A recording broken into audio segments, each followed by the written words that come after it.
الحمد لله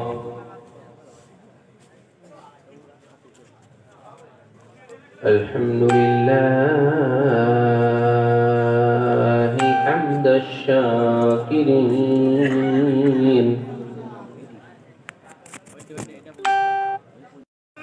والصلاة والسلام على سيد الأنبياء والمرسلين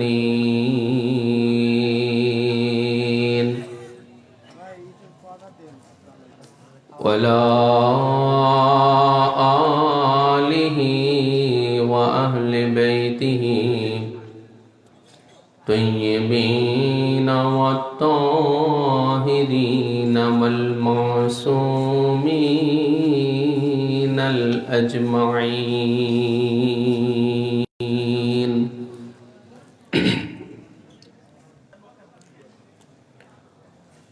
وخصوصا على سيدنا غوث العجم أمين المكين رؤوف الرحيم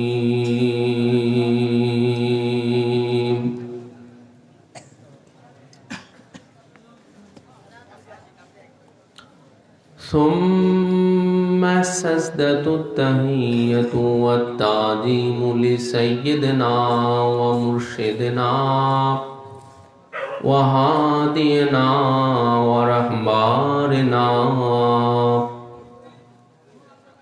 سجد نشین حجر پاک حضرت سید شاہ یعصوب علی القادری الحسنی الحسینی البغدادی علی جدہ نبینا وعلیہ الصلاة والسلام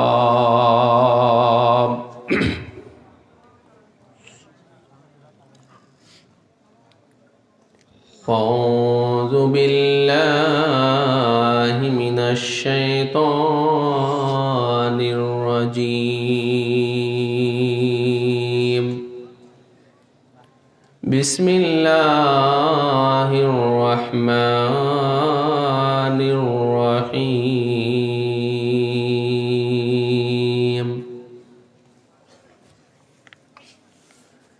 إنما يريد الله ليذهب عنكم الرجس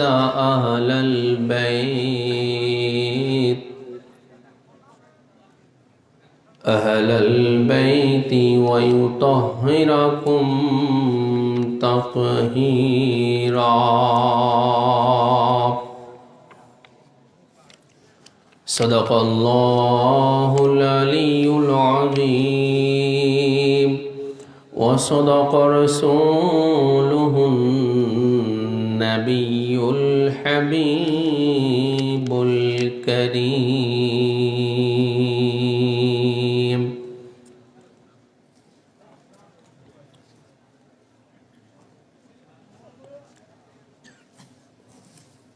وقال علي عليه الصلاة والسلام أنا عبد الله وأخو رسول الله وأنا صديق الأكبر لا يقولها بعدي إلا كاذب آمنت قبل الناس 7 سنين أو كما قال عليه الصلاة والسلام وقال تعالى في شان حبيبه ومحبوبه ومعشوقه مخبرا وآمرا إن الله وملائكته وملائكته يصلون على النبي يا أيها الذين آمنوا صلوا عليه وسلموا تسليما اللهم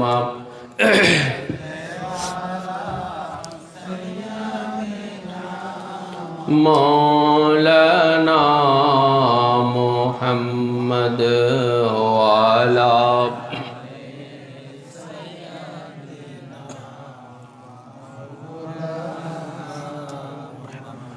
اللهم صل على سيدنا مولانا وعلى آل سيدنا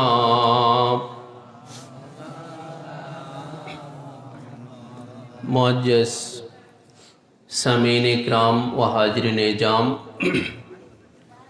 आशिक़ान मुस्तफ़ा व मुहिब्बान और गुलामान अहल बैत मुस्तफ़ा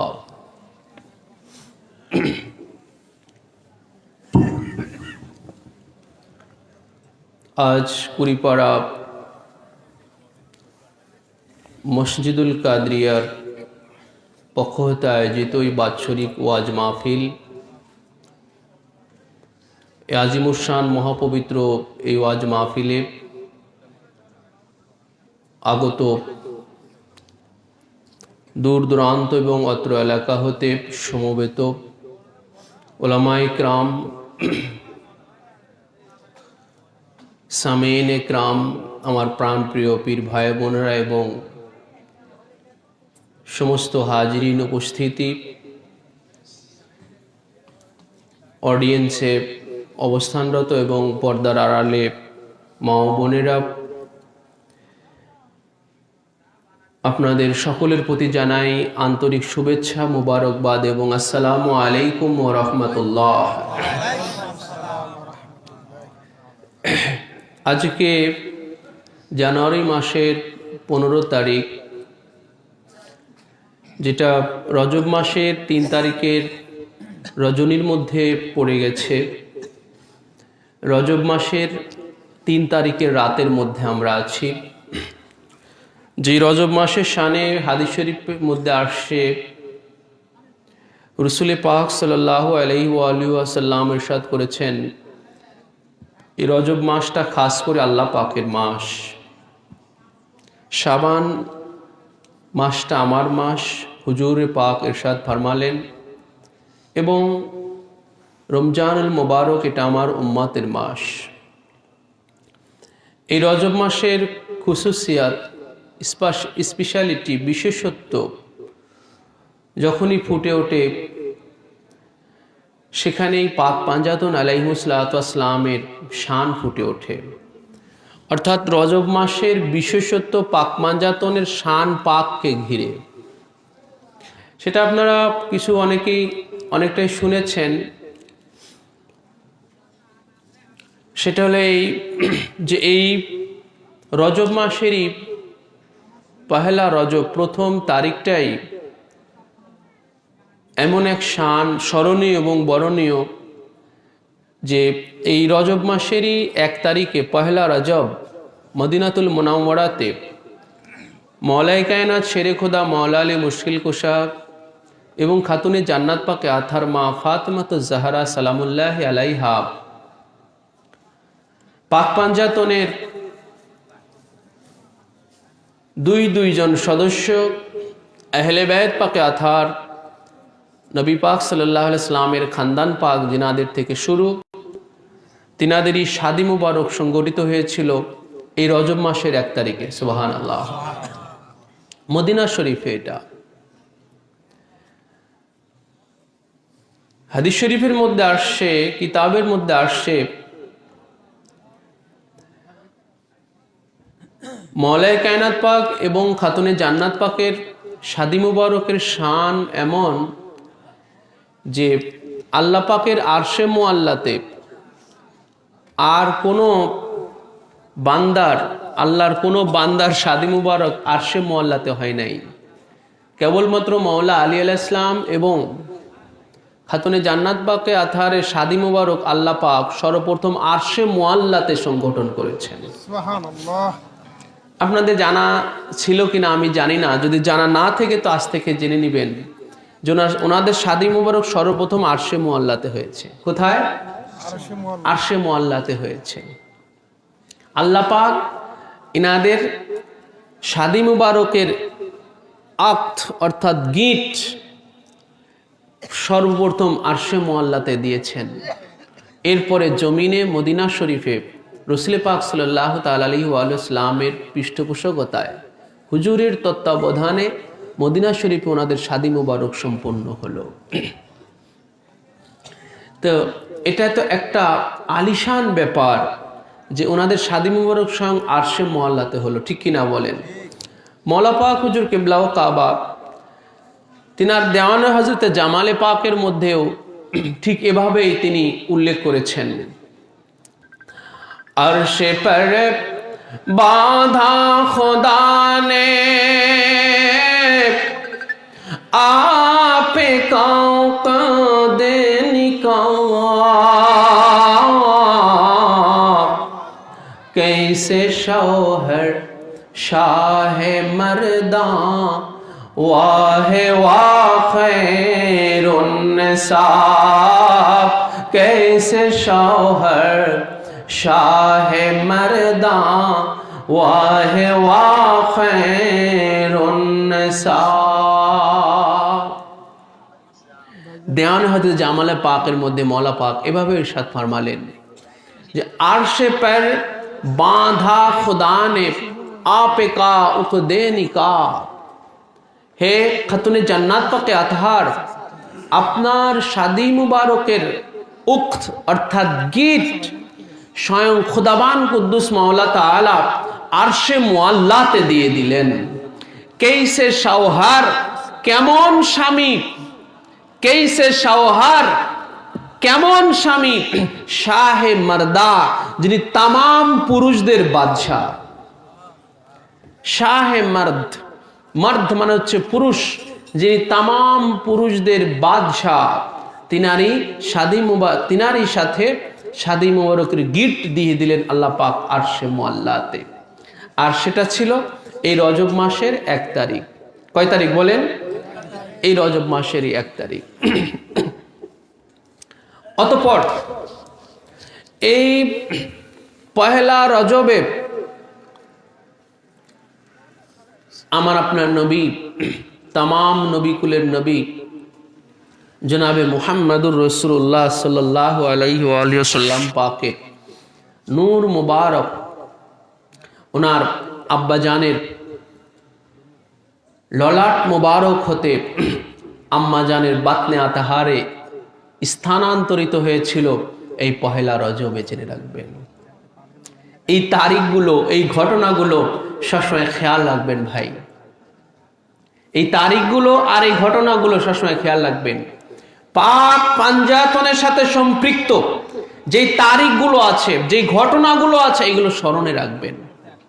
কারণ ওই তারিখ আর ওই ঘটনার মধ্যে আল্লাহ পাকের অনেক নেঘাকরম, অনেক ফায়েজ রয়েছে, ঠিক কিনা বলেন?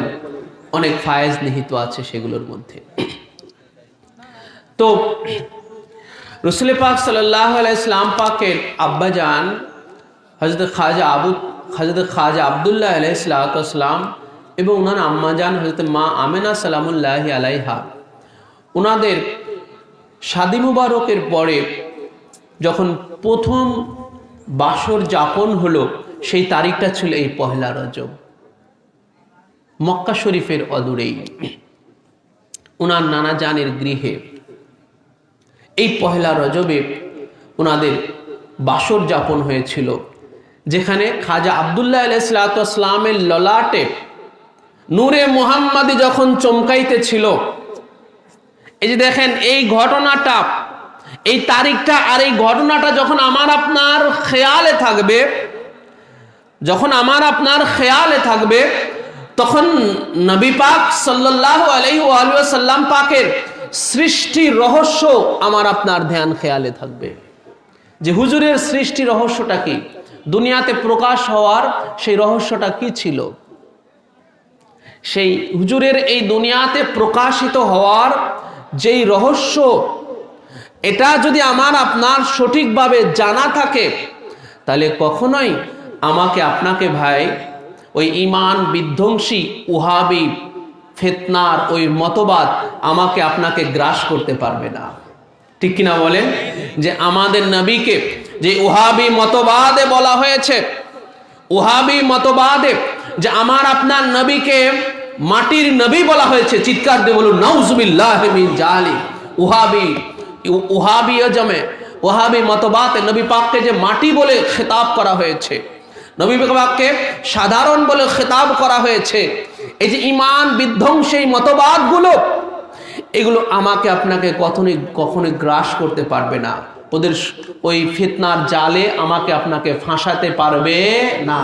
হুজুরের সৃষ্টি রহস্যগুলো জানা থাকতে হবে, যে নবী পাক সাল্লাল্লাহু আলাইহি ওয়া সাল্লাম পাকের মা বাবার মাধ্যমে, হুজুরও মা বাবার মাধ্যমেই দুনিয়াতে এসেছেন।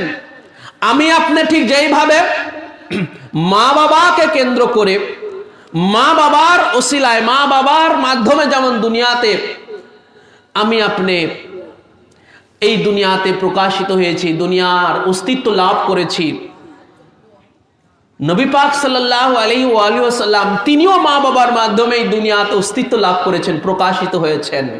কিন্তু সেই প্রক্রিয়াটা, হুজুরের প্রক্রিয়াটা কি ছিল, আর আমার আপনার প্রক্রিয়াটা কি আছে? তো হুজুরের যেই প্রক্রিয়া এই ধরাধামে প্রকাশিত হওয়ার, সেটা সেই প্রক্রিয়ার যেই শুরুটা, সেটা এই পহেলা রজবে, এই রজব মাসের 1 তারিখে।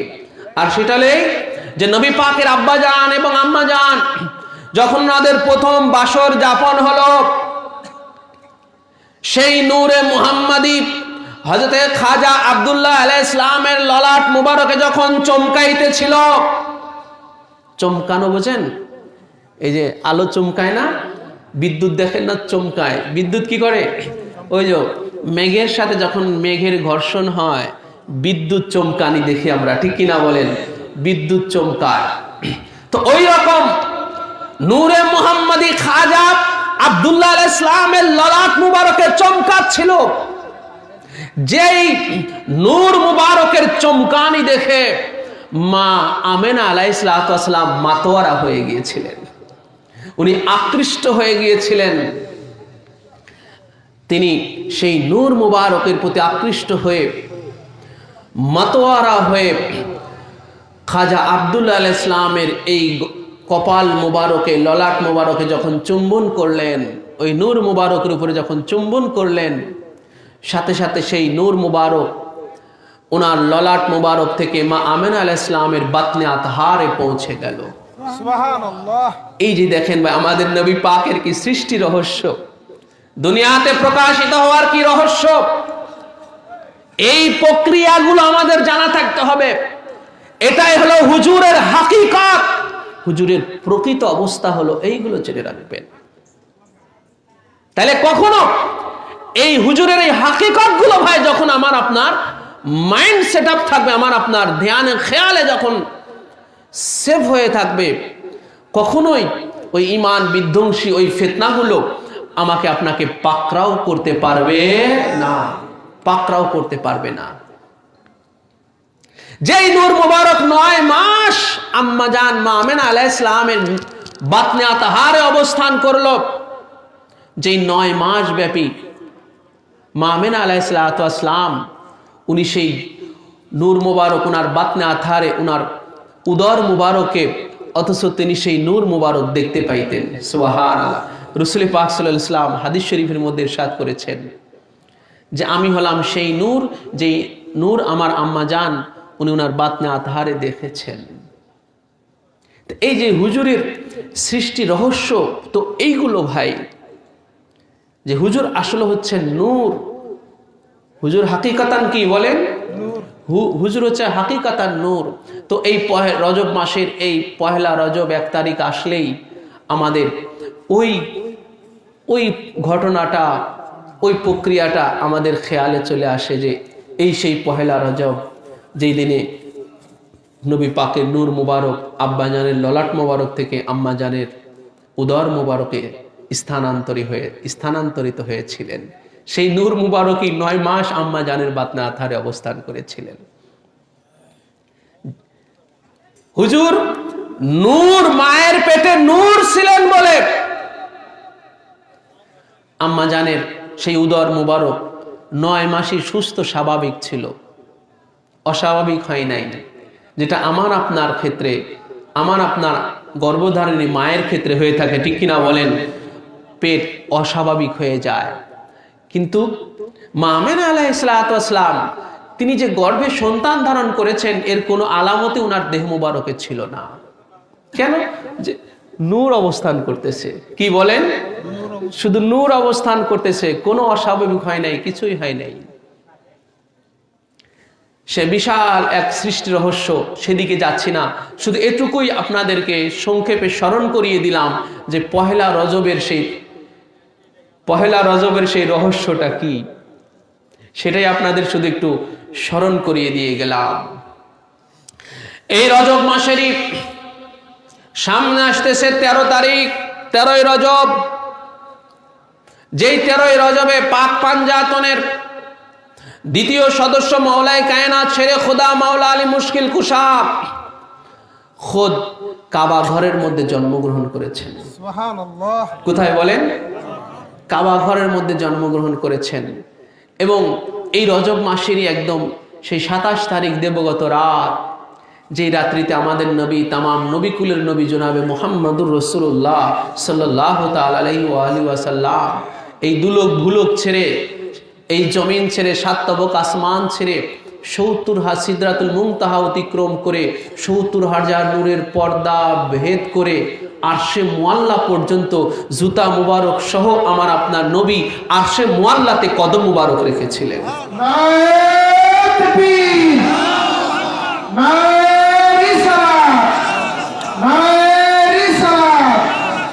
আরে ভাই,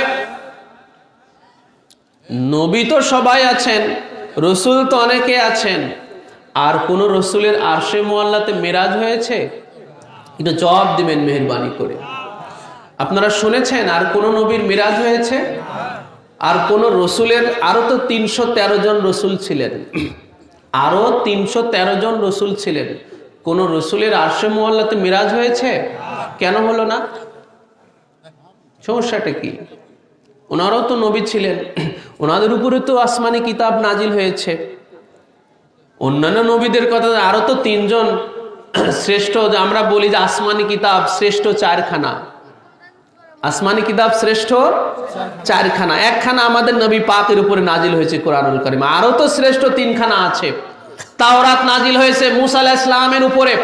আরশে মুআল্লা তো দূরের কথা, আল্লাহকে দেখার জন্য বারবার আল্লাহকে দেখতে চেয়ে দুনিয়ার এই সাধারণ একটা পাহাড়ে গিয়েছিলেন। কোথায় বলেন? দুনিয়ার সাধারণ একটা পাহাড়ে গিয়েছিলেন, একটা তুর, একটা পর্বত, একটা টিলা, ছোট্ট একটা পাহাড়। সেইখানে খুব আবদার রেখেছিলেন আল্লাহ পাকের কাছে, আল্লাহ পাককে দেখার জন্য। রব্বি আরেনি, হে আল্লাহ আমাকে দেখা দাও, রব্বি আরেনি, হে আল্লাহ আমাকে দেখা দাও। আল্লাহ পাক জানিয়েছিলেন যে লাং তারানি, লাং তারা, তুমি কখনোই দেখতে পারবে না, নি আমাকে, তুমি কখনোই আমাকে দেখতে পারবে না। এই লাং তারা ভবিষ্যতে কোনো কাজ না হওয়ার ব্যাপারে যখন দৃঢ়তা প্রকাশ করা হয়, এটাকে আরবি ব্যাকরণের ভাষায় বলা হয় নফি তাকিদ বালান দাফিল মুস্তাকবিল মারুফ। কুরআন পাকের আয়াত এটা, লাং তারানি, কুরআন পাকের মধ্যেই কথা আসছে। হে মুসা, তুমি কখনোই আমাকে দেখতে পারবে না। তাহলে মুসা নবী আল্লাহ পাককে দেখে, তাহলে কোরআন 2 হয়ে গেল না? একটু জবাব দিবেন সবাই, একটু জবাব দিবেন। আল্লাহ পাক বললেন তুমি কখনোই আমাকে দেখতে পারবে না। এবার মুসা নবী যদি আল্লাহ পাককে দেখে ফেলে, তাহলে কোরআন 2 হয়ে গেল না? আল্লাহর বাণী 2 রকম হয়ে গেল না? তা আল্লাহর বাণী কি দুই রকম হতে পারে? কোরআন কি দুই হতে পারে? আল্লাহ পাক তুর পাহাড়ে তাহলে কেন আসতে বলেছিলেন, ডেকেছিলেন? যে লাং তারানির প্রমাণ দেওয়ার জন্য, যে তুমি যে আমাকে কখনোই দেখতে পারবে না এটার প্রমাণ দেওয়ার জন্য। যে প্রমাণ দিতে গিয়ে আল্লাহ পাক যখন ওই ৭০,০০০ নূরের পর্দা থেকে এক জাররা, একটা পর্দা সরিয়ে একটা জাররা নূর যখন তুর পাহাড়ে যখন আল্লাহ নার যখন ছেড়েছিলেন, সেই এক জাররা পরিমাণ নূরেরই তাজাল্লিয়াত মুসা আলাইহিস সালাম নিতে পারলেন না, উনি সহ্য করতে পারলেন না। তুর পাহাড় পুড়ে ছাই হয়ে গেল, ওনার সঙ্গী সাথীরা সবাই মারা গেল। উনি পাহাড়ের তলদেশে 40 দিন অজ্ঞান হয়ে পড়েছিলেন। 40 দিন পরে ওনার হুঁশ ফিরল। সে এক বিশাল কাহিনী, সেদিকে যাচ্ছি না। তো ভাই ওনার উপরেও তো একখানা শ্রেষ্ঠ আসমানি কিতাব নাজিল হয়েছিল।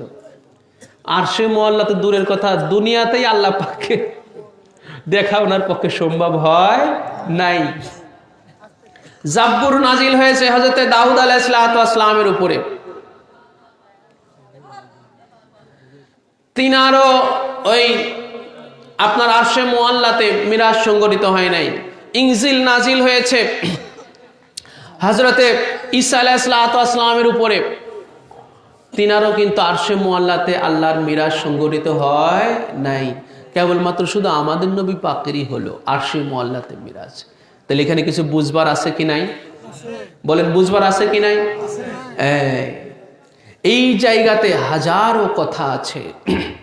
সেটা হলো ওই যে হাজারো কথা তো এখন আর বলার সেই সময় নাই। শুধু একটা কথা আমি আপনাদেরকে বলে রাখি, যে যারা আমাদের নবী পাককে যারা মাটি ভাবে, আর যেটা ইসলামের বাইরে যাওয়ার দরকার নাই, আজকে ইসলামের ভিতরে হাজারো মুল্লা মৌলবীরাও, বড় বড় মুফতি মুহাদ্দিসেরা, বড় বড় শায়েখরা আজকে আমাদের নবী পাককে মাটি বলে খেতাব করতেছে। বলেন আছে কি নাই? আছে কি নাই ভাই? জবাব দিবেন, আছে কি নাই? শুধু মিরাজ শরীফকে নিয়ে যারা এতটুকু যদি ফিকির করে, শুধুমাত্র মিরাজ শরীফকে নিয়ে যদি এতটুকু যদি ফিকির করে, তাহলেও তাদের কাছে পরিষ্কার হয়ে যাবে যে কোন নবীর আদম আলাইহিস সালাম থেকে হযরত ঈসা আলাইহিস সালাম পর্যন্ত ১,২৩,৯৯৯ জন নবী, আমাদের নবীকে দিয়ে ২৪,০০০। এই ১,২৩,৯৯৯ জন নবী কারো আরশে মুআল্লাতে মিরাজ হলো না, আরশে মুআল্লাতে কারো অবস্থান সম্ভব হলো না, আরশে মুআল্লাতে যাওয়া কারো পক্ষে সম্ভব হলো না। কেবলমাত্র আমার আপনার নবী, ওই তামাম নবী কুলের নবী, আমাদের নবী সশরীরে জুতা মুবারক সহ আল্লাহর আরশে মুআল্লাতে কদম রাখলেন। সুবহানাল্লাহ। এইখানে ফিকির করলেই তো ভাই নবী পাকের হাকিকত ফুটে ওঠে যে মাটির নবীর কখনো আরশে মুআল্লাতে যাওয়া সম্ভব না। মাটির নবীর আরশে মুআল্লাতে যাওয়া সম্ভব নয়। আমার আপনার নবী কেবলমাত্র নূরের নবী। এটাই হলো প্রশ্নের উত্তর, যে আমার আপনার নবীকে বাদ দিয়ে যত নবী দুনিয়াতে এসেছেন তাদের কেন আরশে মুআল্লায় যাওয়া সম্ভব হলো না? এক কথাই উত্তর, যে তামাম নবী ছিলেন মাটির অস্তিত্ব। কি বলেন? তামাম নবী ছিলেন মাটির অস্তিত্ব।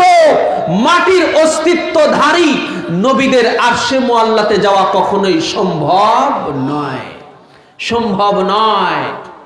যেটার প্রমাণ, যেটার জ্বলন্ত প্রমাণ মুসা আলাইহিস সালাম, যে দুনিয়াতেই আল্লাহর তাজাল্লি সহ্য করতে পারেনি। আল্লাহকে দেখা তো দূরের কথা, আল্লাহকে দেখা তো দূরের কথা, আল্লাহর জাররা তাজাল্লি সহ্য করতে পারে নাই মুসা আলাইহিস সালাম, আরশে মুআল্লা তো দূরের কথা।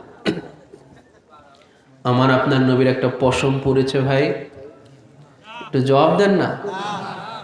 হুজুর আরশে মুআল্লাতে সেই জাতি নূরের সেই মহা সমুদ্রে আমার নবী পাক সাল্লাল্লাহু আলাইহি ওয়াসাল্লাম বিচরণ করে আসলেন, ঘুরে সফর করে আসলেন।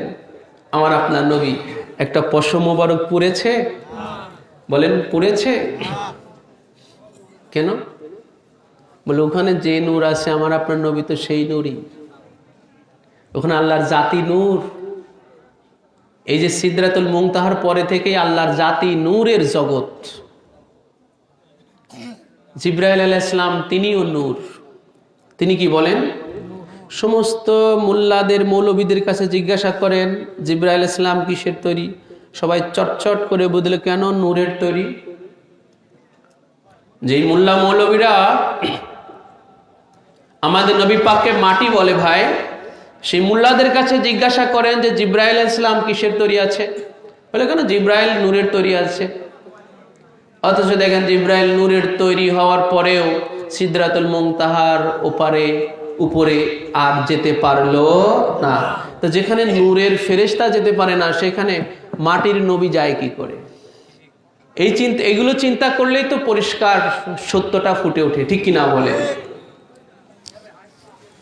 তার মানে বলে সিদরাতুল মুনতাহার উপরে এমন এক নূর বিরাজ করতেছে, এলে জিবরাইল নূর হওয়ার পরেও জিবরাইল যেই নূরের আছে ওই নূর সিদরাতুল মুনতাহা অতিক্রম করে ওই নূরের জগতে জিবরাইলেরও যাওয়া সম্ভব নয়। বলে ওই নূরের কাছে এই নূরও পুরে ভস্ম হয়ে যাবে, পুরে ভস্ম হয়ে যাবে।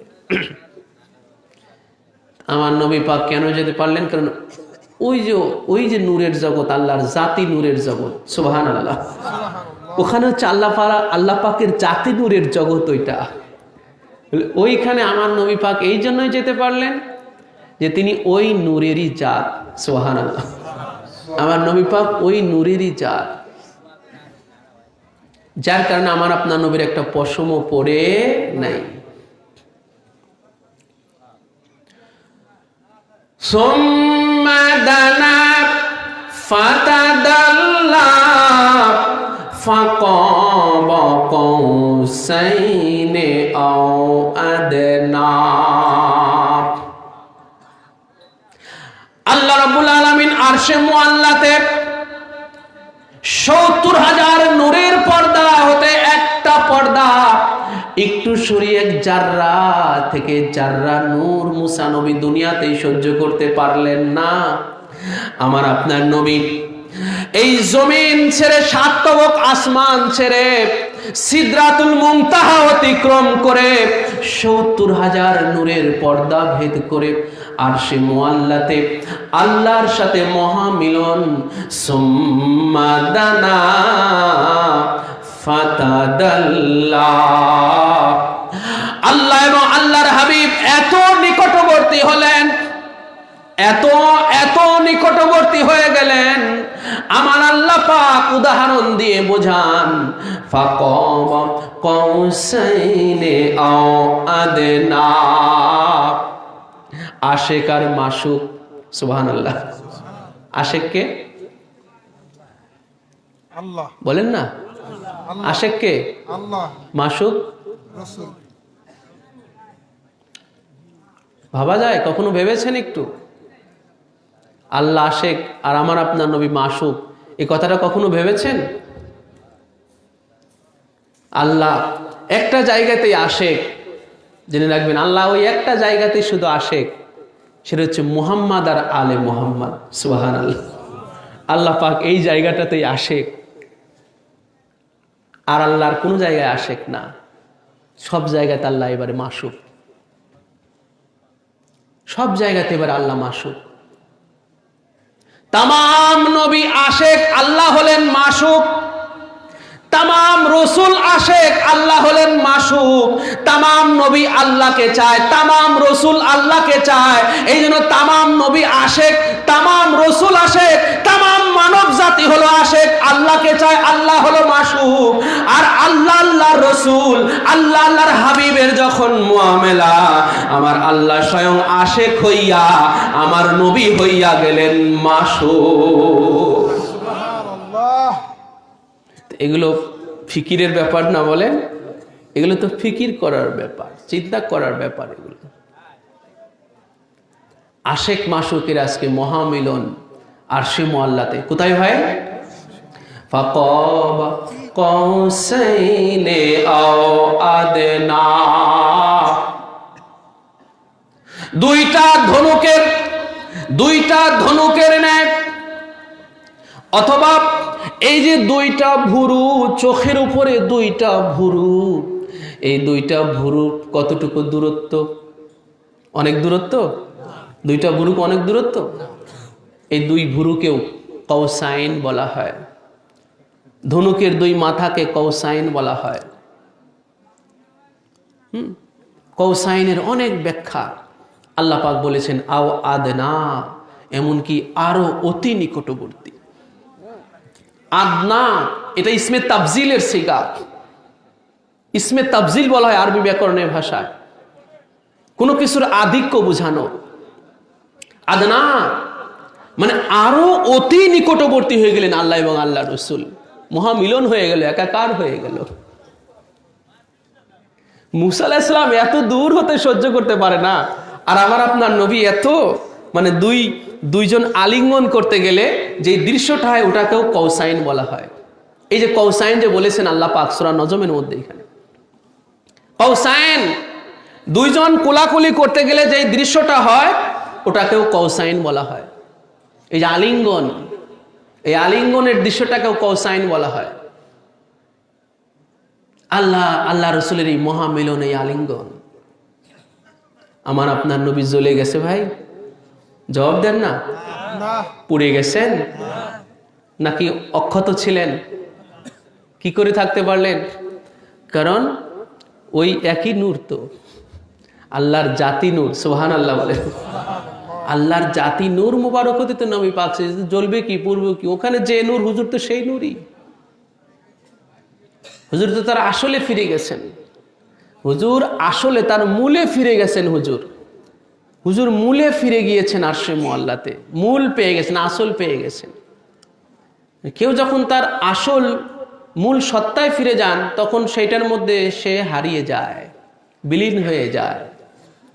আমরা আখ থেকে রস বের করি, আখ থেকে, আখ মানে কুশের যেটাকে বলি আমরা, আখ থেকে আমরা রস বের করি, সেই রস জ্বালিয়ে আমরা চিনি তৈরি করি, তাই না? চিনি তৈরি করি, দানা হয় প্রক্রিয়া করার পরে। এই দেখেন প্রক্রিয়া, রসটাকে জ্বালানোর পরে প্রক্রিয়ার মাধ্যমে ওটাকে দানা বানানো হয়। কি বানানো হয় বলেন? দানা। বুঝার চেষ্টা করেন, দানা বানানো হয়। এবার ওই দানাটাকে আবার যখন রসের মধ্যে ছেড়ে দিবেন, দানা আর পাবেন? বলেন না। আর দানাটাকে পাবেন ভাই? তো হুজুর থেকে তো ভাই এভাবে প্রক্রিয়া করে দুনিয়াতে পাঠানো হয়েছে। হুজুর তো আসলে ওই রস, আসলে কি বলেন, ওই রস ছিলেন হুজুর। আসলে তো রস ওই যে আখের মধ্যে ছিলেন রস। সেই হুজুরকে প্রক্রিয়া করে আকৃতি দিয়ে, হ্যাঁ আকার দিয়ে হুজুরকে পাঠানো হয়েছে। কিসের আকার? ইনসানের আকার। কিসের আকার বলেন? নূরে খালেক সূরাতে ইমান সাবানা মে খুদা লোহুয়ে पैदा नबी सल्ले अला नामे खुदा। কি প্রেমের কথা! নূরে খালেক सूरते इंसा बना नामे खुदा। আজকে সেই খালেকের নূর, খালেককে ভাই বলেন, খালেককে। খালেক মানে কি? খালেক মানে সৃষ্টিকর্তা। বলেন খালেক মানে কি? সৃষ্টিকর্তা। খালেক কার নাম? আল্লাহ পাকের একখানা নাম খালেক। এজন্য আমরা কারোর নাম খালেক হলে আমরা বলি আব্দুল খালেক। এই খালেক আল্লাহ পাকের নাম, সৃষ্টিকর্তা। নূরে খালেক, সেই সৃষ্টিকর্তার নূর। ওই যেই নূরের রহস্য আপনাদের কাছে ফুটিয়ে তুললাম, ওই যে পহেলা রজব, ওই যে নূর আব্বাজানের কপাল মুবারক থেকে আম্মাজানের বাতনে আথারে। বুঝতে পারলেন কথা ভাই? হ্যাঁ, এগুলো খেয়ালে রাখবেন। এগুলো ওই নূর, নূরে খালেক, ওই সৃষ্টিকর্তার নূর, যেই নূর ওই সৃষ্টিকর্তা হতে এসেছে। সূরা মায়েদা আয়াত নম্বর 15। قد جاءكم من الله نور وكتاب مبين। আল্লাহ হতেই নূর এসেছে। কি হতে বলেন? আল্লাহ হতেই নূর মুবারক এসেছে। ওই সৃষ্টিকর্তার নূর, ইনসান বানানা মে খোদা, সৃষ্টিকর্তার ওই নূর মুবারক আজ ইনসানের সূরত ধারণ করেছে। ইনসানের সূরত ধারণ করেছে ওই সৃষ্টিকর্তার নূর।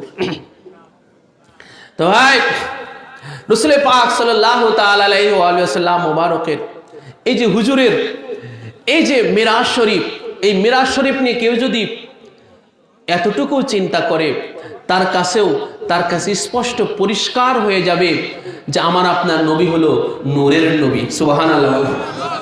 আমার আপনার নবী হচ্ছে নূরের নবী। যেটা প্রকাশিত হয়েছিল আমাদের জাতীয় কবি, আমাদের সুফি কবি কাজী নজরুল ইসলামের কাছেও, ঠিক কিনা বলেন? সমস্ত হক্কানি আলেম উলামারা, মুহাদ্দিস মুফাসসিরেরা, তাদের প্রত্যেকের কাছেই এই সত্যটা উদ্ভাসিত হয়েছে। তাফসিরে কবির খুলে দেখেন, আল্লামা ফখরুদ্দিন রাজির কাছে এই সত্যটা উদ্ভাসিত হয়েছে। তাফসিরে দুররে মানসুর খুলে দেখেন, আল্লামা জালালউদ্দিন সুয়ুতির কাছে এই সত্যটা উদ্ভাসিত হয়ে গেছে।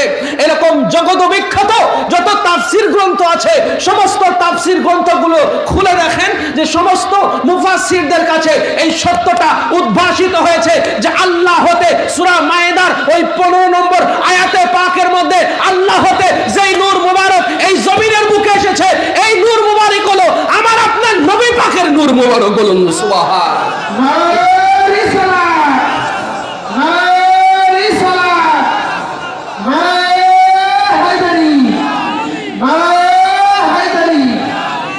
তো ভাই,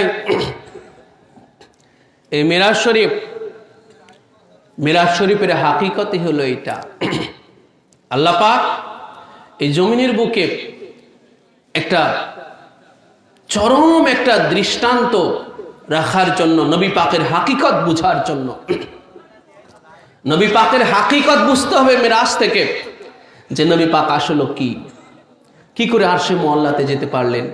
এই যে ফিকিরগুলো করতে হবে, এই চিন্তাগুলো করতে হবে, তাহলে হুজুরের হাকিকত আমার আপনার সামনে ফুটে উঠবে। আর এই চিন্তা ফিকির করার জন্য আপনার টাইটেল পাস করার দরকার নেই, আপনার বিশাল মৌলবী হওয়ার দরকার নাই, ঠিক কিনা বলেন? কত টাইটেল পাসরা গোমরা হয়ে গেছে, কত বড় বড় মৌলী, বড় বড় কিতাব পড়ে গোমরা হয়ে গেছে ভাই, পথভ্রষ্ট হয়ে গেছে, নবী পাকের হাকিকত বুঝতে পারে নাই। যার কারণে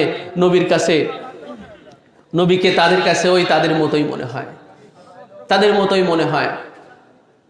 অর্থাৎ তারা বড় বড় ডিগ্রি ধারণ করেছে, শায়েখ, মুফতি, মুহাদ্দিস এসব লকব ধারণ করেছে, কিন্তু তাদের জ্ঞান চক্ষুটা অন্ধই রয়ে গেছে ভাই। চর্মচক্ষু তাদের ঠিক আছে, কিন্তু ওই যে আমরা বলি না 3টা চোখ। কয়টা চোখ আমাদের? বলেন না সবাই, চোখ কয়টা? বলতে মানে আবার কি, আবার আজব, এতদিন দেখে আসতেছি চোখ 2টা, এখন আবার বলে চোখ 3টা। আমরা যে ছোটবেলায় আদর্শ ধারাপাত পড়তাম না, একটা কথা, একে চন্দ্র, তারপরে 2 পক্ষ, তারপরে 3 নেত্র। মানে কি নেত্র? মানে কি? এই দেখো, এতগুলো মানুষ এখন একজনও বলতে পারে না ভাই নেত্র মানে কি বলেন? চোখ। নেত্র মানে হলো চোখ। 3 নেত্র, চোখ 3টা। সে ছোটবেলায় কিন্তু আমরা পড়ে আসছি। হ্যাঁ, এই দুটো হলো চর্মচোখ, আর একটা হচ্ছে যে জ্ঞান চোখ। আরেকটা কি বলেন? জ্ঞান চোখ। ভাই, হুজুরকে কেউ জ্ঞান চোখ দিয়ে না দেখে, শুধু চর্ম চোখ দিয়ে দেখলে হুজুরকে মাটিই মনে হবে। ঠিক কিনা বলেন? শুধু চর্মচোখ দিয়ে দেখেছে আবু জেহেল, আবু লাহাব, উতবা, সাইবা। আবু জেহেল আমার নবীকে দেখেছে শুধু চর্মচোখে, আবু লাহাব শুধু চর্মচোখে, উতবা, সাইবা, আবু সুফিয়ান, মুয়াবিয়া, ওরা ভাই নবী পাককে শুধু এই চর্মচোখ দিয়ে দেখেছে, ওই জ্ঞান চক্ষু দিয়ে দেখে নাই, যার কারণে ওদের জ্ঞান চোখটা অন্ধ হয়ে রয়ে গেল। জ্ঞান চোখটা কি বলেন? অন্ধ রয়ে গেল। এই জন্য ওরা এই নবী পাককে ওরা আমাদের মতোই ভেবে গেল শুধু। ঠিক কিনা বলেন? ওরা দেখেন ভাই, আপনি কিতাব পড়ে দেখেন, কোরআন শরীফ পড়ে দেখেন, তাফসির পড়ে দেখেন, হাদিস শরীফ পড়ে দেখেন, দেখবেন ওরা বারবার বলেছে যে তো আমাদের মতোই। কাফেররা এটাই বলেছে যে আবার রসুল হলো কি করে, এ নবী হলো কি করে, এ তো আমাদের মতোই জন্মগ্রহণ করেছে, মায়ের পেট থেকে জন্মগ্রহণ করেছে, আমাদের মতোই চলতেছে ফিরতেছে, আমাদের মতোই খায়, আমাদের মতোই সংসার করে, আমাদের মতোই বাজার ঘাট করতে, আবার নবী হয় কি করে, রসুল হয় কি করে? ঠিক কিনা বলেন? তার মানে শুধু চর্মচোখ দিয়ে গেছে, জ্ঞান চক্ষু দিয়ে দেখে নাই। ওই যে আপনার ইংরেজি লিটারেচার আর ইংরেজি সাহিত্যে একটা প্রবন্ধ, একটা গল্প পড়েছিলাম। ইংরেজি সাহিত্যে, ইংরেজি লিটারেচার ইংরেজি সাহিত্যে একটা ইংরেজি সাহিত্যের বইয়ে একটা গল্প পড়েছিলাম। 7 কানা গেছে হাতি দেখতে। হাতি দেখে আসার পরে এবারে প্রত্যেকের মতামত ব্যক্ত করে বলতেছে, এবার আসো আমরা বলি দেখি হাতিকে কিরকম দেখলাম। হ্যাঁ, তো এখন প্রথম একজন বলতেছে, কেন হাতিকে তো দেখলাম আমি যে একদম ওই ওয়ালের মতো, ওয়াল, ঘরে ওয়াল আছে না, বলে হাতিকে তো আমার কাছে ওয়ালের মতো মনে হলো। হাতি ওয়ালই হবে আর কি, ওয়ালের মতো দেখলাম। মানে হাতির যে গায়ের উপরে এইভাবে, মানে কানা তো বুঝছেন, হাতের এই গায়ের উপরে এইভাবে হাত এইভাবে বোলাইছে, সে হাতির গায়ের উপরে পেটের উপরে হাত টাত বুলায়, হাতি তাহলে ওয়ালের মতো বুঝা গেল, হাত তৈরি ওয়ালের মতো এই একটা। তো এখন আরেকজন বলতেছে, না না না, হাতি তো ওয়ালের মতো না, তোমার ভুল হচ্ছে, তুমি হয়তো অন্য কিছু ধরে ফেলছিলে। আমার কাছে তো মনে হলো যে হাতি বেশ মোটা সোটা গাছের মতো, মানে যা পা ধরছে আর কি, পা, হাতির পা তো আর মনে করেন গাছের মতোই মোটা, তাই না? বলে হাতি আসলে গাছের মতো, এটা ভুল হচ্ছে তোমাদের আর কি। তো 7 জন দেখছে, তো মানে এক একজন এইভাবে, একজন পা ধরছে, একজন মনে করেন ওই পেট ধরছে, একজন যা সুর ধরছে, একজন দাঁত ধরছে, একজন কান ধরছে, যে যার মতো এরকম বলতেছে। সুর যে ধরছে সে বলতেছে মোটা কাশির মতো, হাতিটা হলো মোটা কাশির মতো। হ্যাঁ, কান যে ধরছে সে বললো না, হাতি তো একটা কুলের মতো মনে হলো আমার আর কি, যারা কান ধরছে আর কি। বুঝতে পেরেছেন ভাই? তো ওই চর্মচোখ অন্ধ থাকার কারণে, ওটা একটা গল্প, অবশ্য এটা শিক্ষণীয় গল্প। কি বলেন? এটা শিক্ষণীয় গল্প। চর্মচোখ না থাকার কারণে ওই হাতিটাকে এক একজন এক এক রকমভাবে প্রেজেন্টেশন করতেছে। তো ভাই নবী পাক সাল্লাল্লাহু আলাইহি ওয়াসাল্লামের জ্ঞান চক্ষুটা যদি অন্ধ থাকে, তাহলে এই আমাদের মতোই মনে হবে। ঠিক কিনা বলেন? যে হুজুর তো আমাদের সূরাতেই আছে, আমরাও যেমন, হুজুরও সেই রকম। নাউজুবিল্লাহ, আস্তাগফিরুল্লাহ। হুজুরের হাকিকত তাহলে আর ফুটে উঠবে না। তো নবী পাকের হাকিকত যদি কেউ না জানলো, কেউ না বুঝলো, সে জ্ঞান চক্ষু অন্ধ থেকে গেল এই জমিনের বুকে, হাসরের ময়দানে অন্ধ হয়ে উঠবে। হাসরের ময়দানে অন্ধ হয়ে উঠবে ভাই। এটা আল্লাহ পাক কোরআনুল কারীমের মধ্যে ইরশাদ ফরমাচ্ছে, যে জমিনে যে এই জ্ঞান চক্ষুটা অন্ধ করে রেখে গেল, ওই হাসরের ময়দানে অন্ধ হয়ে উঠবে। এই জন্য ধর্মের আসল প্রাণ হলো ভাই পাক পাঞ্জাতনের হাকিকতটা আগে বুঝতে হবে, জিনারা কি বস্তু আছে। নইলে ভাই নামাজ তো সবাই পড়বে, ভাই নামাজ তো সবাই পড়তেছে, নামাজ তো 73 দলেই পড়তেছে, রোজা 73 দলে রাখতেছে, হজ 73 দলেই করতেছে, কিন্তু ওই 72 দল কেন জাহান্নামে যাবে? 73টা দলেই কালেমা আছে, নামাজ রোজা হজ যাকাত আছে, সবকিছুই তো আছে, তাহলে কেন তাহলে হুজুর বললেন যে ওই 72 দল জাহান্নামী? কারণ এই 72 দল পাক পাঞ্জাতনের হাকিকত জানে না, বোঝে না, শুধু আমলই জানে, শুধু আমল জানে, খানদান পাককে জানে না, বোঝে না, নবী পাকের হাকিকত জানে না, বোঝে না। আবু জেহেল যদি নবী পাকের হাকিকত জানতো, বুঝতো, তাহলে আমার নবীর বিরুদ্ধচারণ করতো না। আবু লাহাব আমার নবীর গায়ে হাত তুলতে পারতো না। মুয়াবিয়া কখনোই খানদান পাকের বিরুদ্ধে যেতে পারতো না যদি খানদান পাককে জানতো, বুঝতো। জানে নাই, বোঝে নাই, শুধু দুনিয়ায় বুঝেছে ওরা। ইয়াজিদ কখনোই ইমাম হুসাইন আলাইহিস সালামের বিরুদ্ধে যেতে পারে না। যে ইয়াজিদ কিনা কালেমা পড়েছে, যে ইয়াজিদের বাড়ির উপরে কিনা মসজিদ ছিল, যে ইয়াজিদ কিনা জুব্বা পরতো, পাগড়ি পরতো, নামাজও পড়তো ইয়াজিদ, যদিও মদও পান করতো কিন্তু নামাজও পড়তো। ঠিক কিনা বলেন? মুয়াবিয়া ইয়াজিদ দিদার সে মদ পান করতো, আবার নামাজও পড়তো। হ্যাঁ, কিন্তু খানদান পাককে জানে নাই, বুঝতে পারে নাই ভাই, যার কারণে খানদান পাকের বিরুদ্ধে অস্ত্র ধারণ করেছে, খানদান পাকের জানের দুশ্মনী করেছে। এগুলো বুঝতে হবে না ভাই।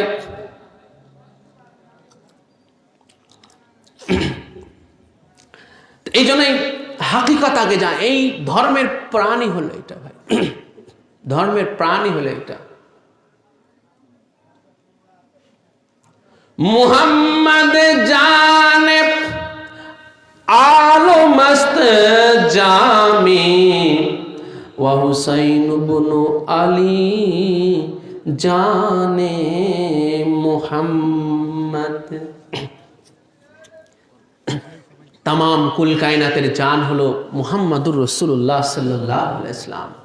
और সেই मुहम्मदुर रसूलुल्लाह सल्लल्लाहु अलैहि वसल्लमेर जान हलो इमाम हुसैन। नबी पाकेर जान हलो इमाम हुसैन। সেই ইমাম হুসাইনকে প্রাণে কতল করলো, ওনাকে জবাহ করলো, শহীদ করলো কিনা এই টুপি পরনেওয়ালারা, পাগড়ি পরনেওয়ালারা, জুব্বা পরনেওয়ালারা, দাড়ি রাখনেওয়ালারা, নামাজ পড়নেওয়ালারা। আপনার নিজের বিবেকের দিয়ে বিচার করেন তো ভাই একটাবার। মানুষের বিবেকের উপরে আর কোনো আদালত নাই, জেনে রাখবেন।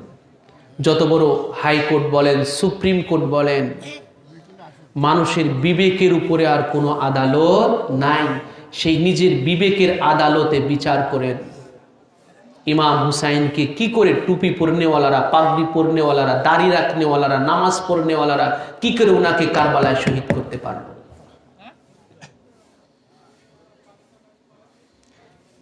কি করে ইমাম হুসাইনের 6 মাসের শিশু হযরতে আলী আসগর আলাইহিস সালামের পানি দিতে অস্বীকার করতে পারল।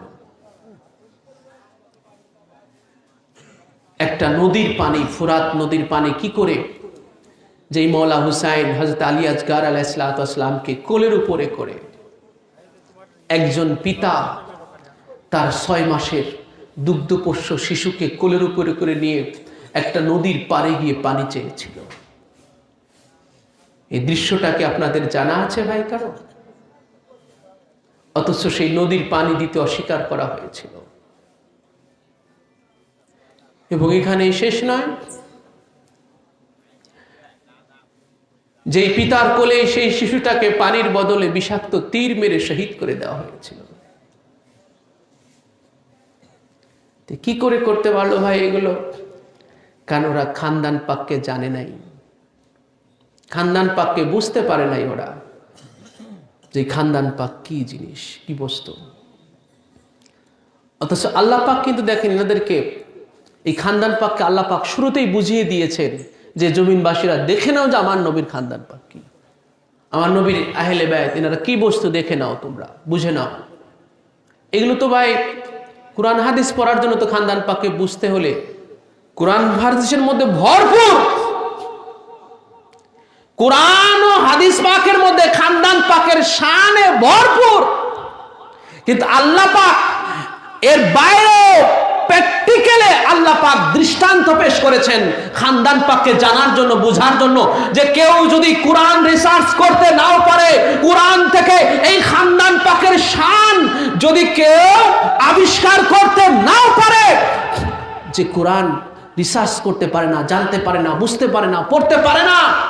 সেজন্য এই ঘটনাগুলো, এই ওয়াকিয়াগুলো, এই দৃষ্টান্তগুলো নিয়ে সে যেন চিন্তা করে, ফিকির করে যে খানদান পাক কি আছে। আহলে বায়তের প্রথম যিনি সদস্য মাওলা আলী আলাইহিস সালাতু ওয়াস সালাম, এই রজব মাসের 13 তারিখে, কয় তারিখ বলেন? 13 তারিখে কাবা ঘরের মধ্যে জন্ম হলো। একটাবার ভাই একটু চিন্তা করেন তো, ফিকির করেন তো, কাবা ঘরের মধ্যে যাদের জন্ম হতে পারে তারা কি বস্তু? কি আর কিছু? কাবা ঘর। সারা পৃথিবীর সমস্ত মসজিদকে এক জায়গায় করলে কাবা ঘরের বরাবর হবে? বলেন। পৃথিবীতে আল্লাহ পাকের ঘর কয়টা বলেন তো? আল্লাহ পাকের ঘর কয়টা? বলতে পারেন কে? অসংখ্য, যত মসজিদ সবই আল্লাহর ঘর। মামার বাড়ির আবদার। মসজিদ একখান উঠাই, হ্যাঁ, আল্লাহর ঘর আছে না? দেখবেন কয়েকখান ইট এনে মসজিদ একটা উঠাই আল্লাহর ঘর। কি একটা মামার বাড়ি আবদার! কোথায় পেলেন ভাই? হ্যাঁ, দুইখান ইট এনে একটা মসজিদ তুলে ফেললেন আর আল্লাহর ঘর হয়ে গেল। কালেকশনের হিরিক লেগে যায়, আল্লাহর ঘরে দান করে যান, আল্লাহর ঘরে দান করে যান। কোথায় পাইছেন ভাই মসজিদ আল্লাহর ঘর? কোথায় লেখা আছে আমাকে দেখান না একটু। কোরআন পাকে কোথাও আছে মসজিদ আল্লাহর ঘর? হাদিস শরীফে কোথাও আছে মসজিদ আল্লাহর ঘর? কোথাও আছে? বলা আছে? যত সব আজগুবি কথাবার্তা। আল্লাহর ঘর ওয়ানলি ওয়ান, কেবলমাত্র একটাই, ওই কাবা। কোনটা বলেন? কাবা, যেটাকে আল্লাহ পাক কেবলমাত্র আল্লাহর ঘরের মর্যাদা দিয়েছেন। বাইতুল্লাহ, বাইতুল্লাহ, ওই একটা ঘরই বাইতুল্লাহ, আল্লাহর ঘর, সেটা হচ্ছে কাবা শরীফ। তামাম কুল কায়নাতে আল্লাহর আর কোনো ঘর নাই।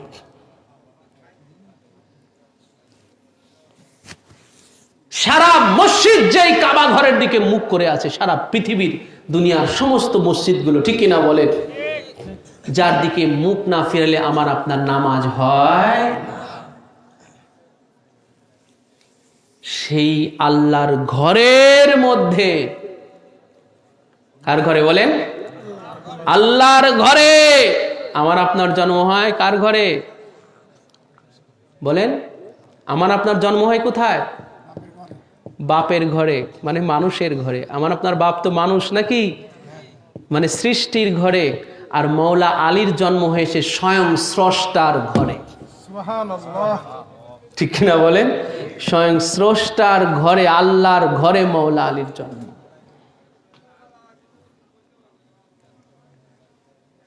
আচ্ছা বলেন তো,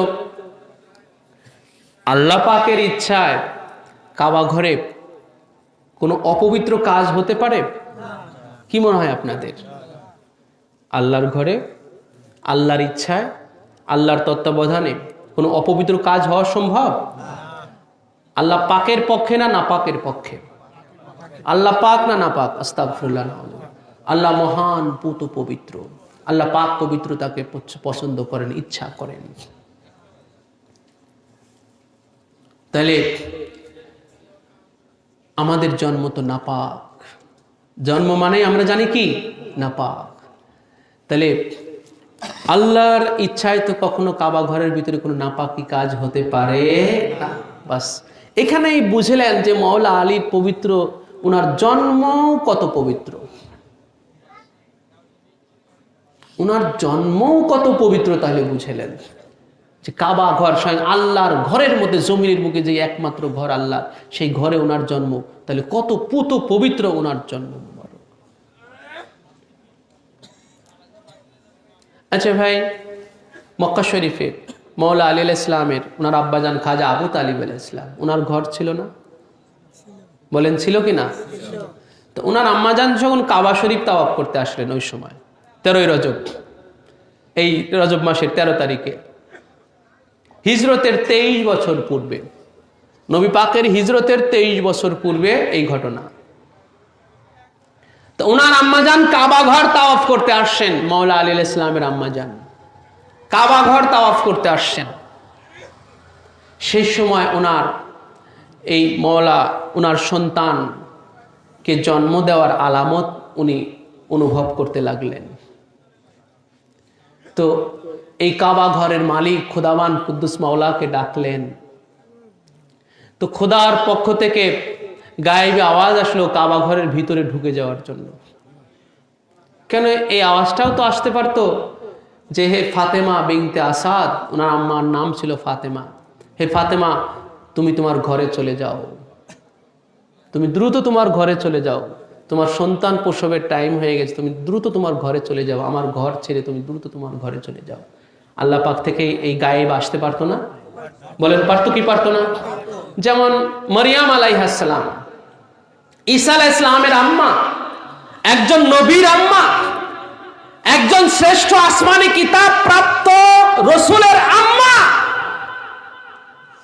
মারিয়াম আলাইহিস সালাম বাইতুল মুকাদ্দাসের খাদেমা ছিলেন। বাইতুল মুকাদ্দাসের মর্তবা বেশি না কাবা ঘরের মর্তবা বেশি? সবাই বললেন না। বলেন বাইতুল মুকাদ্দাস মানে মসজিদে আকসার মর্তবা বেশি, মর্যাদা বেশি না কাবা ঘরের মর্যাদা বেশি? সেই মসজিদে আকসার খাদেমা ছিলেন ঈসা আলাইহিস সালামের আম্মা মারিয়াম আলাইহিস সালাম। মসজিদে আকসার পাশেই ওনার ঘর ছিল, ওনার হুজরা ছিল, ওনার থাকার ঘর ছিল। তো উনি যখন সন্তান সম্ভবা হলেন, অর্থাৎ ঈসা আলাইহিস সালামকে যখন গর্ভে ধারণ করছেন, ওনার স্বামী নাই, আল্লাহর এক কুদরতে উনি মায়ের পেটে চলে আসছেন। ঈসা আলাইহিস সালাম মায়ের পেটে চলে আসছেন বাবা ছাড়াই, আল্লাহ পাকের এক বিশেষ কুদরতে। তো যখন নিকটবর্তী হয়ে গেল, আল্লাহ পাক ওনাকে বললেন মসজিদে আকসা ছেড়ে দূরে সরে চলে যাওয়ার জন্য। এগুলো বিচার করবেন ভাই, এগুলো বিশ্লেষণ করবেন, এগুলো চিন্তা করবেন, ফিকির করবেন যে একজন নবী, শ্রেষ্ঠ আসমানি কিতাব প্রাপ্ত রসুলের আম্মাকে, ওই নবী ওই রসুলের জন্মের সময় আল্লাহ উনার আম্মাজানকে মসজিদে আকসা থেকে দূরে চলে যেতে বললেন, দূরে চলে যেতে বললেন।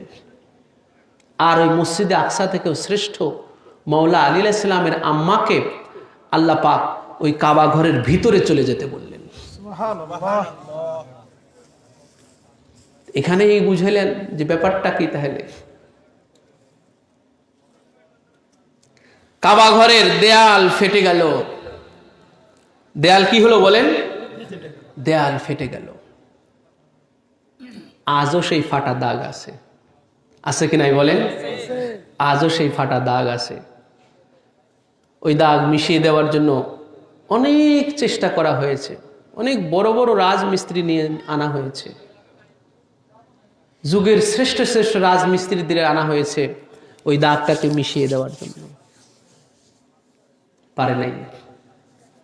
আমরা একটা কথা বলি না, রাখে আল্লাহ মারে কে, বলি কি না? রাখে আল্লাহ মারে কে। আল্লাহ দাগটা রাখায় রেখে দেবেন, ওটাকে মুছে কে? ওটাকে মুছবে কে? মাওলা আলী আলাইহিস সালামের সেই বিলাদত পাকের স্মৃতি চারণা করতেছেন আল্লাহ পাক কাবা ঘরের দেয়ালে। আল্লাহর ঘরের সাথে ওই দাগ মুছার কারো শক্তি নাই। আজও সেই ফাটল, একদম স্পষ্ট সেই ফাটল আজও রয়ে গেছে কাবা ঘরেতে, কাবা ঘরের সেই ওয়ালের দেয়ালের সাথে। তো মাওলা আলী আলাইহিস সালামের পবিত্র জন্ম ওই কাবা ঘরের ভিতরে। তাহলে চিন্তা করেন যে কত পুত পবিত্র অবস্থায়। তো ওনার যেটা বলতেছিলাম, ওনার আব্বাজানের ঘর ছিল মক্কা শরীফে, অথচ আল্লাহ পাক ওনার নিজের ঘরে ওনাকে পাঠালেন, ওনার জন্ম ঘটালেন। তার মানে এখানে কি বুঝবার কিছু আছে কি নাই বলেন? আল্লাহ পাক যে কুরআনুল কারীমের সূরা আহজাবের 33 নম্বর আয়াতে তাথীরের মর্যাদা দেওয়া হয়েছে, যেটাকে ইন্নামা ইউরিদুল্লাহু লিইউযহিবা আনকুমুর রিজসা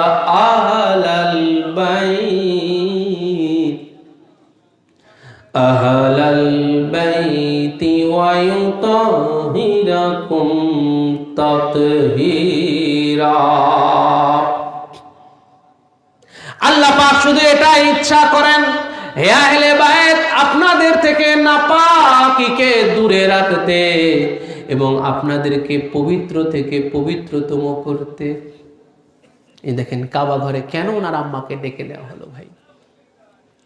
কাবা ঘরে ওনার আম্মাকে কেন ডেকে নেওয়া হলো? কারণ আল্লাহ পাক কোরআন পাকের মধ্যে এই ঘোষণাটা এখনো আসে নাই। কোরআন পাকের মধ্যে আল্লাহ পাক যেটা নাজিল এখনো করেন নাই, নাজিল করবেন। আল্লাহ পাক যেটা নাজিল করবেন সেই নাজিল করার সেই বিষয়টা আল্লাহ পাক প্র্যাকটিক্যালে দৃষ্টান্ত ঘটনা ঘটায় দিলেন। আল্লাহ পাক যেটা বলবেন যে আহলে বায়ত থেকে, নবী বংশধর থেকে, মাওলা আলী থেকে, খাতুনে আথার পাক থেকে, ইমাম হাসান থেকে, ইমাম হুসাইন থেকে, শাহিনশাহ বাগদাদ পাক থেকে, হুজুরে গৌসে পাক থেকে, এই তামাম আওলাদ পাক থেকে, বড় হুজুর পাক থেকে, মাওলা পাক থেকে, যিনারা মাওলা আলীর সন্তান, বড় পীর হুজুর শাহিনশাহ বাগদাদ পাক, মাওলা আলীর আহলে বায়ত, মাওলা আলীর বেটা আছেন মাওলা পাক হুজুর কেবলা ও কাবা, মেদিনীপুর দরবার শরীফের মাওলা পাক হুজুর কেবলা ও কাবা, মাওলা আলীর বেটা আছেন 4 নম্বর দরবার পাকের মেদিনীপুর দরবার শরীফের বড় হুজুর পাক কেবলা ও কাবা, হিজ হালিনেস হযরত সৈয়দ শাহ ইয়াসুফ আলী আল কাদরি আল হাসানি আল হুসাইন আল বাগদাদি আলা জাদ্দিহি নবিয়ানা ওয়া আলাইহিস সালাতু ওয়াস সালাম। মাওলা আলীর বেটা আছেন, খাতুনে আথার পাকের বেটা আছেন, ইমাম হাসান হুসাইনের বেটা আছেন। আল্লাহ পাক প্র্যাকটিক্যালে যেটা কোরআন পাকের মধ্যে যেটা ঘোষণা করবেন, নাজিল করবেন, সেটা আগেই দেখায় দিচ্ছেন যে দেখো এই নবীর আহলে বায়তকে, আলী, ফাতেমা, হাসান, হুসাইন, ইনাদেরকে আমি এমন পবিত্রতা দান করব, এমন পবিত্রতা আমি দান করেছি যে ইনাদের জন্ম খোদ আমার ঘর কাবা ঘরের মধ্যেও যদি হয়ে যায়, তারপরেও আমার কাবা ঘর নাপাক হওয়া তো দূরের কথা, আমার কাবা ঘরের মর্যাদারও বেড়ে যায়।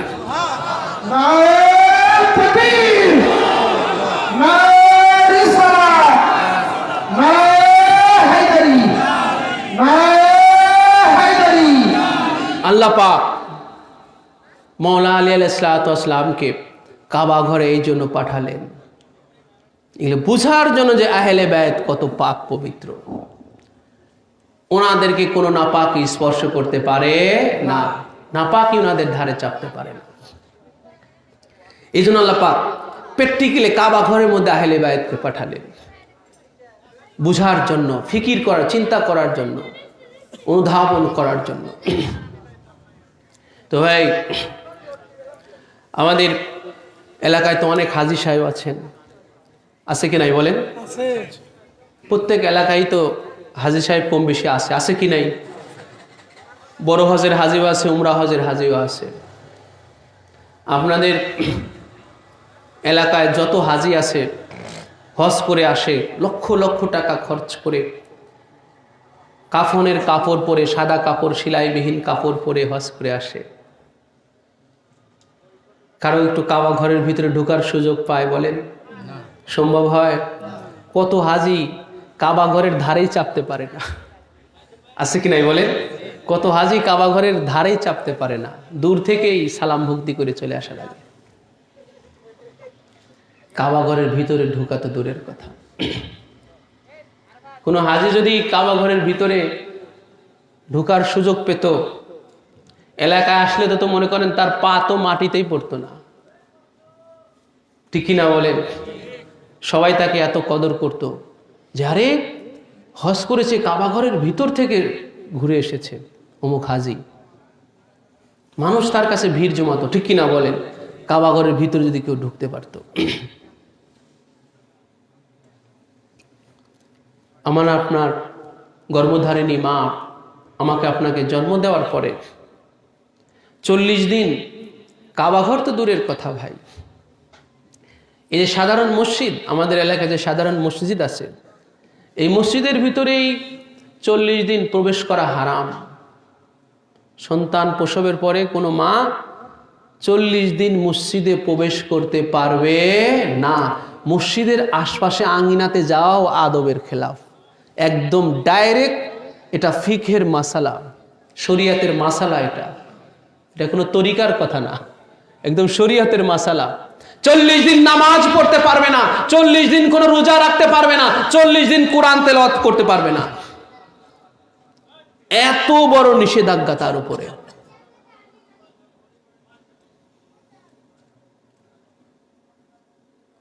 আর মওলাই কায়নাত পাকেরটা কি হলো দেখেন। দুনিয়ার সাধারণ কোনো মসজিদ না, খুব কাবা ঘরের ভিতরে। ওনার আম্মা যান 3 দিন ছিলেন কাবা ঘরের ভিতরে। কয়দিন বলেন? 3 দিন কাবা ঘরের ভিতরে ছিলেন। 3 দিন পরে বের হয়ে আসছিলেন। 3 দিন পরে ওনার আম্মা যান বের হলেন মাওলা আলী ইসলামকে কোলের উপরে করে। 3 দিন পরে বের হলেন। তাই 3 দিন উনি কি খেলেন? কাবা ঘরের ভিতরে কি খেলেন উনি 3 দিন? ওই মরিয়ম আলাইহিস সালাম যার কথা বললাম, জিনার কথা বললাম, আল্লাহ পাক ওনার ঘরে জান্নাত থেকে ফল পাঠাতেন, অমৌসুমী ফল পাঠাতেন। মরিয়ম আলাইহিস সালামের ঘরে অমৌসুমী ফল পাঠাতেন। যেমন এখন যদি আপনি কারো ঘরে যদি আপনি যান, সেখানে সেই ঘরে গিয়ে যদি আম কাঁঠাল দেখেন, এই পুষ মাস শেষ হয়ে গেছে না, মাঘ চলে আসছে না, যাই হোক পুষ মাঘ, এখন আপনি কারো ঘরে না আম কাঁঠাল দেখেন, অবাক হবেন না? আরে এই পুষ মাসে এই আম কাঁঠাল কই পাইলা, জিজ্ঞাসা করবেন না? কিন্তু জ্যৈষ্ঠী মাসে যদি কারো ঘরে আম কাঁঠাল দেন, আপনি অবাক হবেন? বলেন অবাক হবেন? জ্যৈষ্ঠী মাসে আম কাঁঠাল থাকতেই পারে একজনের ঘরে। তো মরিয়ম আলাইহিস সালামের ঘরে অমৌসুমী ফল, জাকারিয়া আলাইহিস সালাম যা দেখতে পাইতেন, জিজ্ঞাসা করতেন এটা তুমি কই পাইলে এই সময়? উনি বলতেন এটা আল্লাহ পাকের পক্ষ হতে এসেছে। সুবহানাল্লাহ। তো মরিয়ম আলাইহিস সালাম কিন্তু আল্লাহ পাক পাঠাইতে পারে, যাকে কিনা মসজিদে আকসা থেকে দূরে সরাইয়া দিলেন সন্তান প্রসবের সময়। আর ফাতেমা বিনতে আসাদ, উনাকে আল্লাহ পাক কাবা ঘরের ভিতরে ঢুকায় নিলেন, তো উনাকে আল্লাহ পাঠাতে পারেন না? বলেন পারেন কি পারেন না? তো এই যে মাওলা আলী আলাইহিস সালাম যে কাবা ঘরের ভিতরে আসলেন, কাবা ঘরের ভিতরে নিয়ে আগমন করলেন, তো আপনাদের কি ধারণা? ওনার অনেক মর্যাদা, অনেক মর্তবা বেড়ে গেল, তাই না? তাই মনে হয় তো, এটাই তো মনে হবে নাকি? এই জায়গাটায় তো এই খানদান পাককে জানতে হবে, বুঝতে হবে ভাই, যে কোনো কিছুর ছোঁয়াতে খানদান পাকের মর্তবা বাড়ে না। সেটা যে কাবা ঘর তো দূরে করতে আরশে মুআল্লাও হয়। আচ্ছা বলেন তো, আমাদের নবী পাক যে শবে মিরাজে জুতা মুবারক নিয়ে আরশে মুআল্লাতে গেলেন, তো এতে কি জুতা মুবারক ধন্য হয়েছে না আরশে মুআল্লা ধন্য হয়েছে? ইমান থেকে জবাব দিবেন সবাই। নবী পাকের জুতা মুবারকের ছোঁয়ায় জুতা মুবারক ধন্য হয়েছে না আরশে মুআল্লা ধন্য হয়েছে? আমরা পড়ি না, নবীজির জুতা রধুলি পাইয়া আরো খুশি, ঠিক কিনা বলেন? আরে ভাই, এই শানগুলো শুনেই তো ওই ইহুদি মার্কা মোল্লারা, এই জন্য তো ওদের জ্বালা বাজে। নবী পাকের এই শানগুলো ওরা সহ্য করতে পারে না, কারণ তো ইহুদিদের দালাল হয়ে গেছে। ওরা million million billion billion dollar পেয়ে ওরা ইহুদিদের দালাল হয়ে গেছে। আমাদের নবী পাকের শান আর ভালো লাগে না, এখন শুধু মিলিয়ন মিলিয়ন বিলিয়ন বিলিয়ন ওই ডলারগুলো ভালো লাগে, এগুলো খুব ভালো লাগে। আর নবী পাকের এই মিলাদ শরীফ, নবী পাকের শান, এগুলো আর ভালো লাগে না। তো মাওলা আলী আলাইহিস সালাম জেনে রাখবেন, মুহাম্মদ এবং আলে মুহাম্মদ পাক পাঞ্জাত, এই খানদান পাক সৃষ্টির কোন আরশে মুআল্লা থেকে শুরু করে আরশে মুআল্লাও সৃষ্টি, আল্লাহর মাখলুক সৃষ্টি। কাবা ঘর ওটাও আল্লাহর মাখলুক সৃষ্টি। এই কোন কিছুর ছোঁয়ায় আরশে মুআল্লা হোক, কাবা ঘর হোক, কোন কিছুর ছোঁয়াতে খানদান পাকের মর্তবা পারে না, বরং খানদান পাকের ছোঁয়ায়, পাক পাঞ্জাতনের ছোঁয়ায়, পাক পাঞ্জাতনের সোহবাতে আল্লাহর কাবা মুআল্লা আর ধন্য হয়ে যায়। এই জন্য কাবা ঘরে যে মাওলা আলী আলাইহিস সালাম এসেছেন, এতে উনার আর মর্তবা কি বাড়বে ভাই? উনার মর্তবা বাড়ার কিছু নাই, বরং উনাই যে কাবা ঘরে এসেছেন, কাবা ঘর যে উনাকে পেয়েছে, কাবা ঘরে যে উনি আগমন করেছেন, এতে আরো কাবা ঘরের মর্যাদা বেড়ে গেছে। এটা মওলা পাক উনার কিতাবের মধ্যে উল্লেখ করেছেন। काबा उसकी बिलादत से शराफे हासिल हुआ,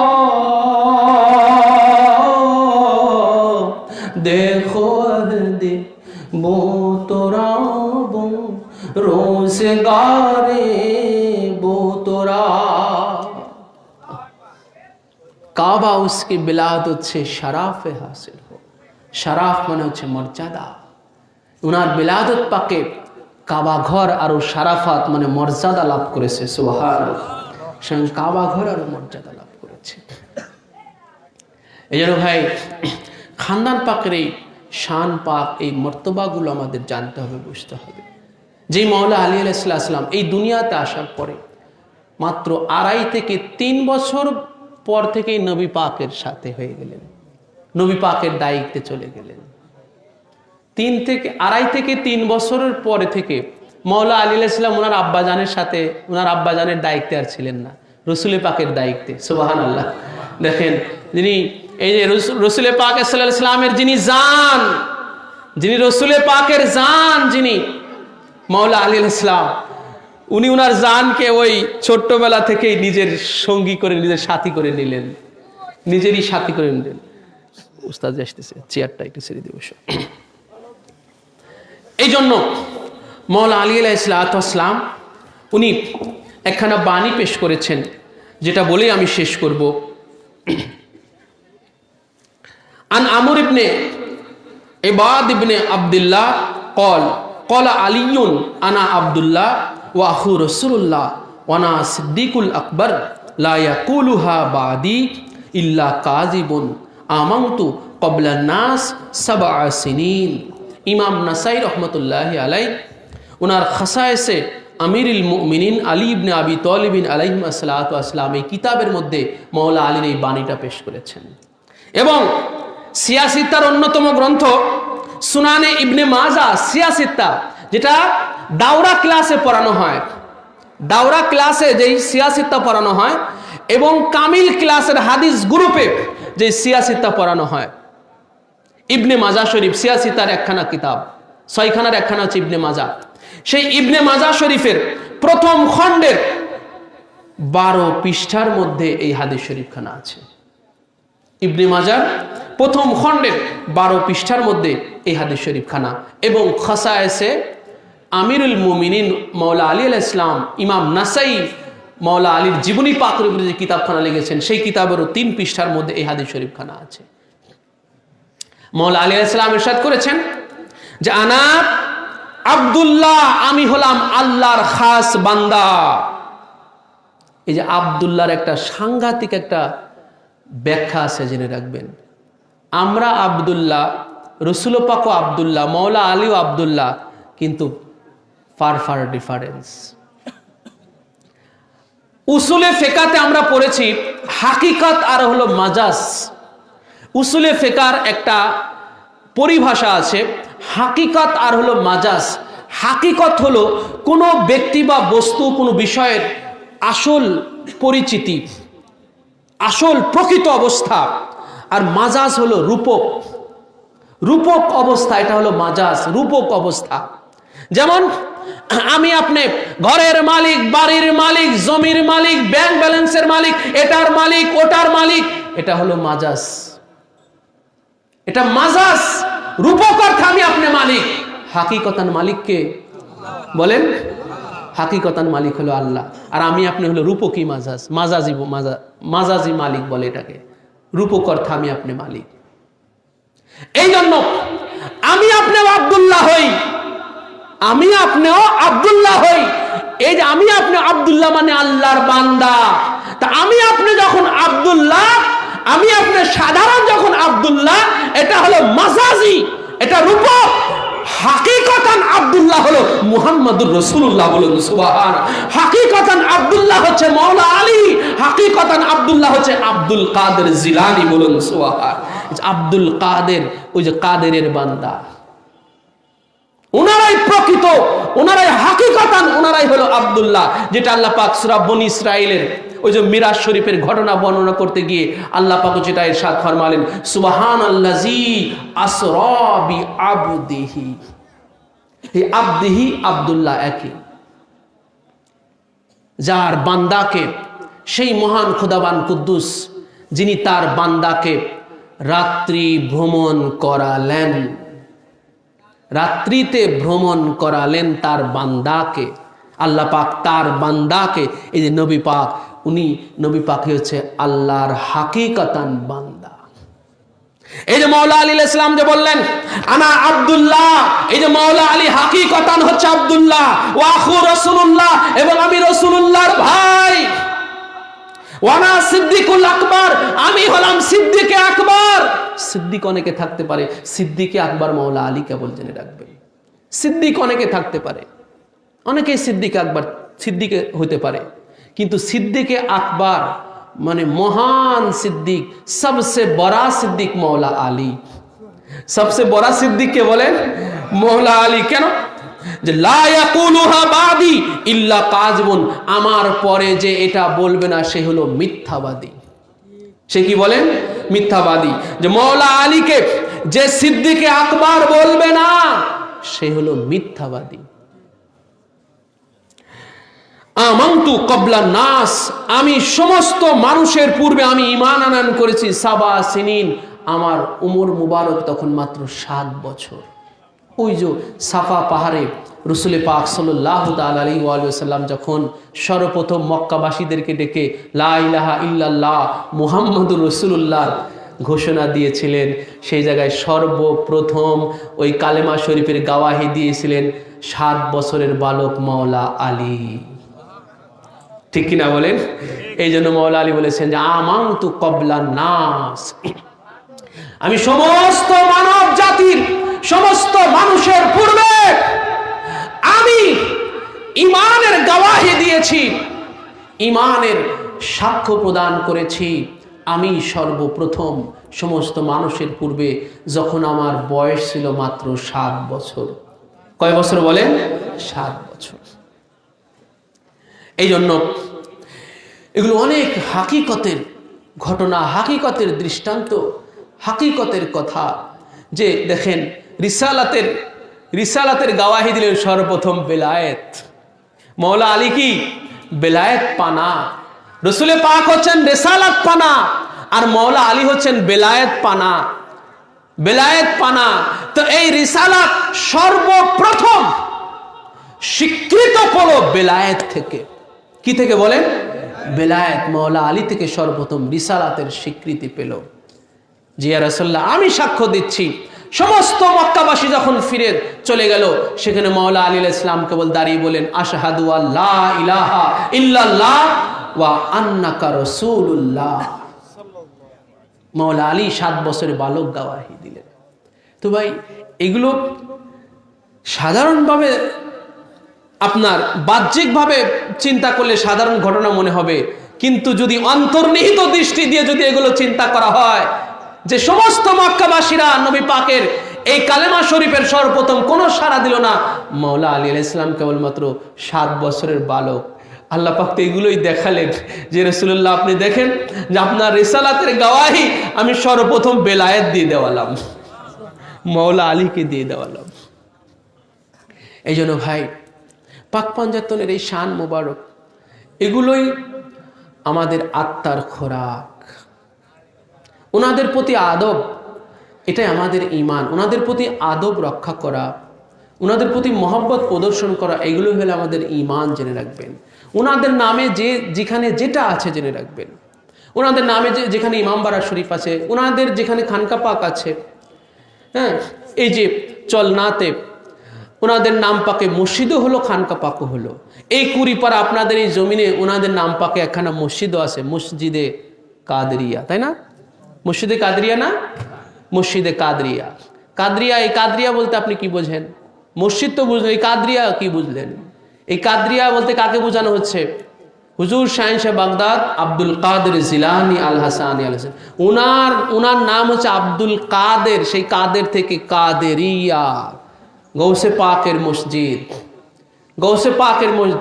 অনেকের নামে মসজিদ হয় না, সাধারণ মানুষের নামে মসজিদ হয় না? তো সাধারণ মানুষের নামে মসজিদ হলে ওনারা খানদান পাক, আহলে বায়ত, ওনাদের নামে মসজিদ হতে পারে না? গৌসে পাকের মসজিদ, মসজিদে কাদরিয়া মানে গৌসে পাকের মসজিদ। তো উনাদের নাম পাকে যেখানে যেটা আছে, সেটা মসজিদ হোক, ইমামবাড়া হোক, খানকা পাক হোক, সেটার প্রতি আদব রক্ষা করা, মুহাব্বত প্রদর্শন করা আমাদের প্রত্যেকের ঈমানি দায়িত্ব। ঠিক কিনা বলেন? ঈমানি দায়িত্ব ভাই, জেনে রাখবেন। সেটাই মসজিদের সাথে আমি আপনি থাকি আর নাই থাকি, আদব এবং মোহাব্বত রাখা প্রত্যেকের প্রতি ঈমানি দায়িত্ব। আল্লাহ পাক এই মহা দায়িত্ব পালন করার আমাদের তৌফিক দান করুন, বলুন আমিন।